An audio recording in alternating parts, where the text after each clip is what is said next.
जबलपुर से सामने आई एक दर्दनाक तस्वीर ने पूरे देश को झकझोर कर रख दिया। हादसे के बाद ये तस्वीर सिर्फ खबर नहीं रही बल्कि एक त्रासदी बन गई जो हर देखने वाले को अंदर तक हिला देती है। इस हादसे में जान गंवाने वाले एक माँ और उसके मासूम बेटे की तस्वीर ने सबसे ज्यादा लोगों को भावुक किया। तस्वीर में माँ अपने बच्चे को सीने से लगाए हुए है। दोनों ने लाइफ जैकेट पहन रखी है, लेकिन इसके बावजूद दोनों की जान नहीं बच पाई। अब यही सवाल हर किसी के मन में उठ रहा है कि आखिर जब लाइफ जैकेट पहनी थी तो फिर यह हादसा जानलेवा कैसे बन गया। दरअसल ये हादसा जबलपुर के क्रूज बोट के पलटने के दौरान हुआ है, जिसमें कई लोगों की जान चली गई। हादसे के बाद सामने आई तस्वीरों में दर्द, बेबसी और लापरवाही की पूरी कहानी नजर आती है। माँ अपने बच्चे को बचाने की आखिरी कोशिश करती दिखती है, लेकिन किस्मत ने उनका साथ नहीं दिया। ये दृश्य इतना मार्मिक था कि जिसने भी इसे देखा उनकी आंखें नम हो गई। ऐसी तस्वीर हमें पहले भी कई बड़े हादसों के बाद देखने को मिली है, चाहे तुर्की में आए भूकंप के बाद मलबे में फंसे मासूमों की पुकार हो या अहमदाबाद में हुए विमान हादसे के बाद बिखरे दर्दनाक मंजर। हर बार कुछ तस्वीरें ऐसी होती है जो आंकड़ों से आगे बढ़कर इंसानी संवेदना को झकझोर देती हैं। जबलपुर की एक घटना भी उसी कड़ी में एक और दर्दनाक अध्याय बनी है। अब सबसे बड़ा सवाल है कि जब माँ और बेटे दोनों ने लाइफ जैकेट पहनी तो फिर वो डूबे कैसे। इस सवाल का जवाब विशेषज्ञों ने दिया है, जो इस घटना के पीछे छिपी एक बड़ी गलती की ओर इशारा कर रहे हैं।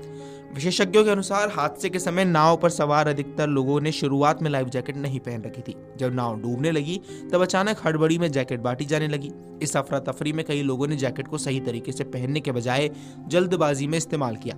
इसी दौरान उस मां ने अपने बच्चे को बचाने के लिए एक भावनात्मक लेकिन खतरनाक फैसला लिया। उन्होंने अपनी ही लाइफ जैकेट के अंदर बच्चे को कसकर बांध लिया। अब यहाँ सबसे बड़ी गलती हुई। लाइफ जैकेट को इस तरह डिजाइन किया जाता है कि वह एक व्यक्ति के शरीर को संतुलित रखते हुए पानी की सतह पर तैरने में मदद करे।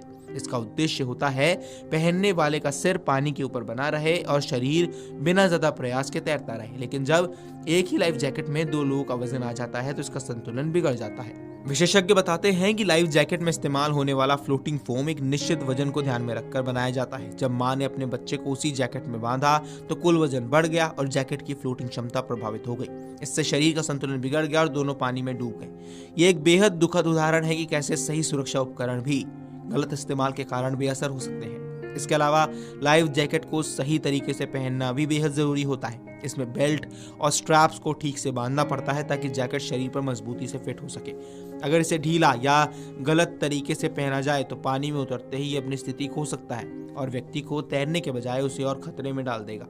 जबलपुर हादसे में भी यही हुआ है। घबराहट और जल्दबाजी में लोगों ने ना तो जैकेट पहनने का सही समय मिला, ना ही सही तरीका यहाँ अपनाया गया।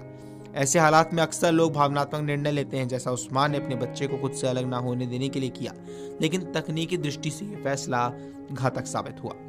ये हादसा केवल एक दुखद घटना नहीं बल्कि ये एक बड़ा सबक भी है। यह हमें बताता है कि सुरक्षा उपकरणों का होना भी काफी नहीं है, उनका सही तरीके से और सही समय पर उपयोग करना भी कितना जरूरी है। साथ ही ऐसी जगह पर जहाँ पानी से जुड़ी गतिविधियां होती हैं वहां पहले से सुरक्षा